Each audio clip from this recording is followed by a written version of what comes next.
Kërcënimet për të vrarë presidentin amerikan Donald Trump janë shfaqur në mediat shtetërore të Iranit pasi ai kërcënoi se do të bombardonte regjimin si kurrë më parë.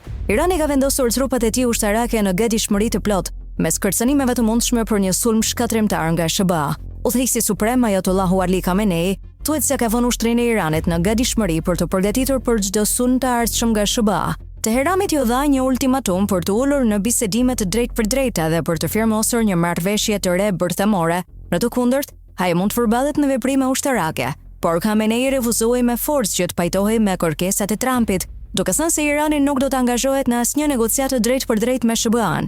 Kjo bëri që Trump të zemërohej dhe të kërcënonte se do të godiste Iranin. Presidenti amerikan u zotua se do ta bombardonte Iranin si kurrë më parë nëse regjimi nuk do të pranonte një marrëveshje të re bërthamore me SBA-n. Mes kërcënimit të mundshëm për sulm, Kayhan, një gazetë iraniane e linjës së ashpër e menaxhuar nga mbështetës të Khameneit, botoi një editorial ku bëi thirrje për vrasjen e Trumpit.